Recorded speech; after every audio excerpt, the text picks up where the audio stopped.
ئەم ساڵ جیاواز لە ساڵانی دیکە هاوڵاتیانی هەرێمی کوردستان بەهۆی بارودۆخی جەنگ و ناجێگیری کەشوهەواوە نەیانتوانی پێشوازی لەسەری ساڵی نوێی کوردی و بۆنەی نەورۆز و هاتنی وەرزی بەهار بکەن. سەرەڕای ئەوە ڕۆژی نەورۆز کە هاوتایە لەگەڵ ساڵی نوێی کوردی وەک بۆنەیەکی نەتەوەی گرنگ و لەبیر نەکراو لە یادگەی خەڵکی کورد زماندا دەمێنێتەوە. بەو پێی ئەم یادە جەژنێکی کۆنە و ڕەگ و ڕیشەیەکی مێژووی قوڵی هەیە کە بۆ هەزاران ساڵ پێش ئێستا دەگەڕێتەوە. بە یەکێک لە کۆنترین ئەو جەژنانەدا دەنرێت کە پەیوەستە بە سروشت و خولی وەرزەکانەوە.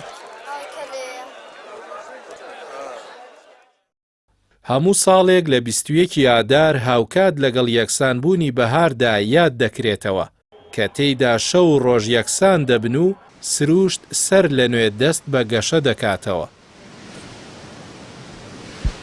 وشەی نەورۆز لە بنەمادا وشەیەکی فارسیە و بەواتای ڕۆژی نوێ دێت کە گوزارشتە لە دەستپێکی ساڵی نوێ لە ڕۆژمێری کوردی و فارسی کۆندا.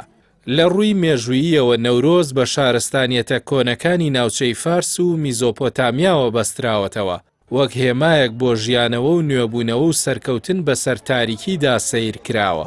هەروەها ئەفسانەکان تێیدا ئاوێتە بوون وەک چیرۆکی کاوەی ئاسنگەر کە دژی ستەمکاری ڕاپەڕی. ئەمەش ڕەهەندێکی ڕزگاری خوازی بەم جەژنە لای هەندێک گەل بەخشیوە.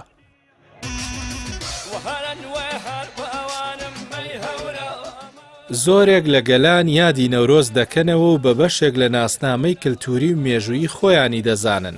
لەسەر و هەمووشیانەوە گەلانی ئێرانی وەک فارسەکان، جگە لە گەلانی ئاسیای ناوەڕاست وەک ئۆزبەگ و تاجیکەکان، هەروەها هەندێک لە گەلانی قەوقاز و ئەفغانستان. هەر گەلە و ڕێوڕەسمی تایبەت بە خۆی هەیە، بەڵام خاڵی هاوبەشی نێوانیان ئاهەنگێڕانە بۆ ژیان و نوێبوونەوە لە ڕێگەی کردنەوەی ئاگر، پۆشینی جلی نەتەوەیی. ڕێکخراوی نەتەوە یەکگرتووەکان نەورۆزی وەک کەلەپورێکی کلتوری معنەوی جیهانی ناساندووە. ئەمەش ڕەنگدانەوەی گرنگیەکەیەتی کە سنوورەکان دەبەزێنێت. سەرەڕای جیاوازی پاشخانە نەتەوەیی و ئاینیەکان نەورۆز وەک بۆنەیەکی کۆکەرەوە ماوەتەوە کە بەرجەستەی بەهامرۆیە هاوبەشەکانی وەک ئاشتی و ئومێد دەکات. بەڵام بۆ کورد نەورۆز زیاترە لە بۆنەیەکی وەرزی، زیاتر بۆنەیەکی نیشتیمانیە و خاوەن سیمبولێکی مێژووی قوڵە کە گوزارشت لە ناسنامە و خەبات لە پێناو ئازادیدا دەکات.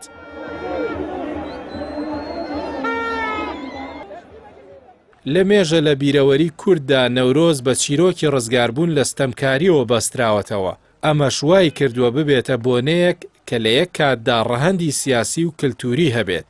بەڵام ئەم ساڵ بەهۆی ئاڵۆزی ئەمنیەکان و ئەو ململانیانەی ناوچەکە کە کاریگەری گەورەی هێناوەتە ئاراوە، مەراسیمەکانی نەورۆز لە هەرێمی کوردستان بەو شێوەیە ئاساییە بەراورد بە ساڵانی پێشوو ئەنجام نەدران. لە بەرامبەردا کوردانی تاراوگە سوور بوون لەسەر زیندووکردنەوەی ئەم بۆنە لە ڕێگەی ڕێکخستنی ئاهەنگی سیمبولی لە چەندین وڵات وەک دووپاتکردنەوەیەک بۆ پابەندبوونیان بە ناسنامە و کەلەپوریانەوە سەرەڕای دووری جوگرافی و بارودۆخی سەخت کە بەشێکیشیان بەهۆی پێشهاتە ناوچەیەکانەوە نەیانتوانی بۆ ئەم بۆنەیە بگەڕێنەوە هەرێمی کوردستان.